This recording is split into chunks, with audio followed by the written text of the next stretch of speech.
Les citoyens camerounais s'apprêtent à aller aux urnes le 12 octobre 2025 pour élire leur leader pour le prochain septennat.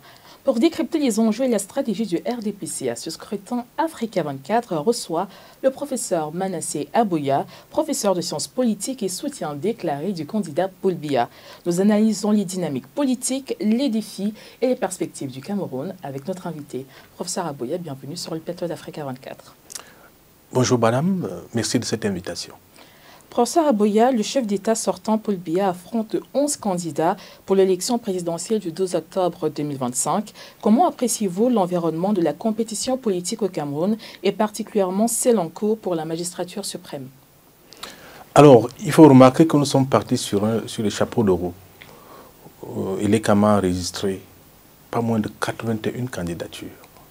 Et aujourd'hui, 12 sont restés en lice.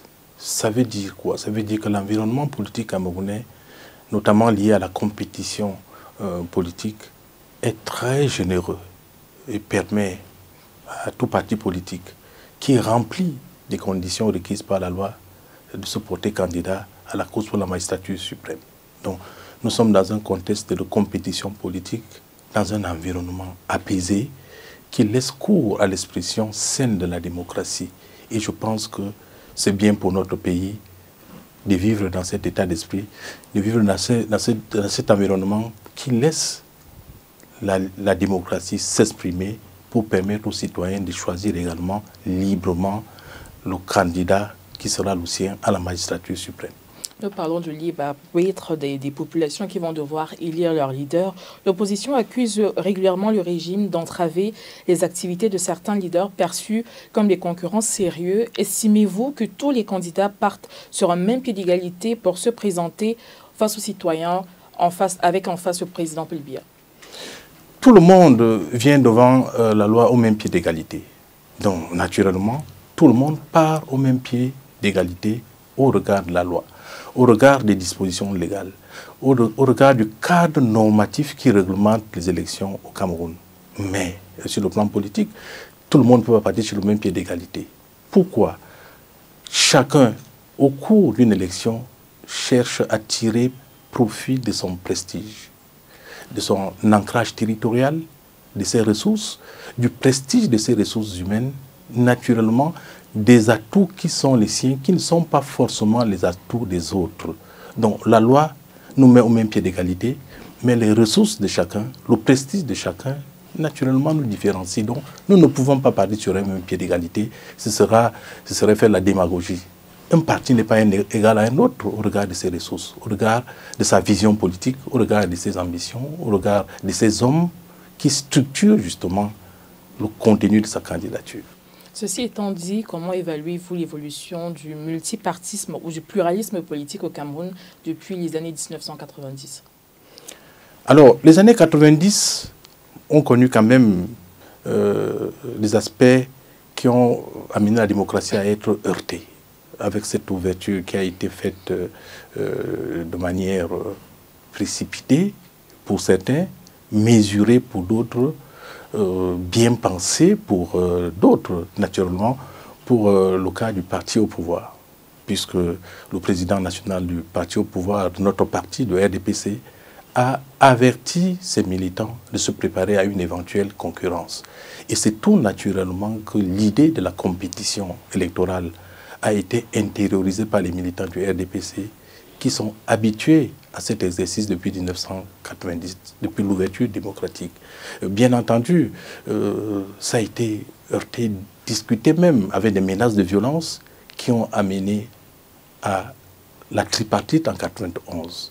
La tripartite qui a accouché justement les perspectives institutionnelles qui ont été intégrées dans la Constitution de 1996.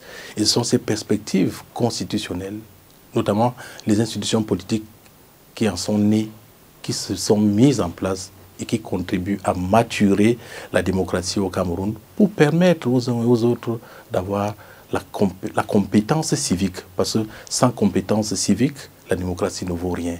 Et c'est un long apprentissage qui doit amener les uns et les autres, justement, à se socialiser à l'affaire politique en intégrant les principes de l'état de droit, les principes de la tolérance, le respect de la République, des institutions républicaines. Donc, tout ça, ça a un temps, parce que la démocratie ne peut pas s'émanciper de ces aspects-là.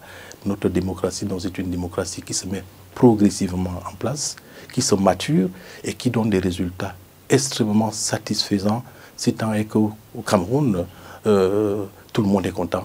Et en Afrique, tout le monde prend le Cameroun comme un exemple, bien entendu, avec cet espoir que les uns et les autres comprendront que la démocratie, c'est une œuvre de longue haleine. Une œuvre de longue haleine, vous parlez de violence, ce qui nous permet de nous interroger sur la situation sécuritaire dans les régions du nord-ouest et du sud-ouest qui sont en crise depuis l'an 2016. Des solutions ont été initiées par le chef de l'État, votre candidat, et mises en œuvre par le gouvernement, à l'instar de l'attribution d'un statut spécial aux régions du nord-ouest et du sud-ouest à la faveur de la loi du 24 décembre 2019 portant Code général des collectivités territoriales décentralisées au Cameroun. Qu'est-ce qui a changé concrètement depuis lors sur le terrain? Y a-t-il eu d'autres mesures, à votre avis, qui pourraient être mises en place pour aboutir à la résolution de cette crise? Alors, vous savez, sur le terrain, les éléments à notre possession attestent clairement, avec exactitude, que la situation s'est largement améliorée. Et vous pouvez le remarquer à travers les différentes descentes du Premier ministre sur le terrain pour évaluer le suivi des résolutions issues de ce grand dialogue national. Et nous sommes rendus aujourd'hui à la 8e session qui a eu lieu à Bamenda. Et la présence du Premier ministre John Ngouté à Bamenda a été euphorique. Les populations sont venues largement à sa rencontre, très contentes de son action dans le suivi de ces résolutions. À ce jour, environ 600 milliards de francs ont été débloqués par les pouvoirs publics pour accélérer la mise en œuvre, l'implémentation du programme présidentiel pour le redressement la reconstruction de ces régions-là. Et je peux vous dire à date qu'il y a près de 120 écoles qui ont été reconstruites, près de 63 hôpitaux qui ont été reconstruits et naturellement 7 centres multifonctionnels qui ont été rénovés. Et c'est dire que les mesures sont très satisfaisantes, le suivi sur le terrain a un compte rendu largement positif, mais je pense que c'est un travail qui va continuer à être poursuivi, notamment pour ce qui est de l'appel lancé par le chef de l'État, de tous ceux qui ont pris les armes, les déposer et d'accepter justement leur resocialisation à la République. Donc c'est pour dire que cette crise a été largement encadrée et de la plus belle des manières. Ce que vous voyez encore sur le terrain, ce sont quelques excroissances du grand banditisme qui prennent encore le pas sur l'enjeu réel qui est le retour à la paix. Donc nous sommes sur la bonne voie. Il faut poursuivre seulement sur cette voie et convaincre les uns et les autres à revenir sur le chemin de la République en déposant les armes. Les candidats de l'opposition estiment que le scrutin du 12 octobre sera décisif pour le Cameroun. Quelles grandes orientations stratégiques voyez-vous pour renforcer le leadership du pays au sein de la sous-région CEMAC, en Afrique et même sur la scène internationale? Le moins que je puisse vous dire, c'est qu'à l'heure actuelle, le président de la République est le président en exercice de la CEAC. Et à l'unanimité, en juillet dernier, il a été désigné par ses pairs de la CEAC et de la CEMAC comme président du comité de fusion CEAC-CEMAC.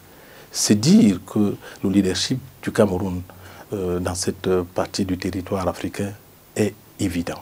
Le Cameroun a quand même 45% de la population de la CEMAC, 45% du PIB de la CEMAC. Son leadership est naturel. Son leadership ne souffre d'aucune contestation.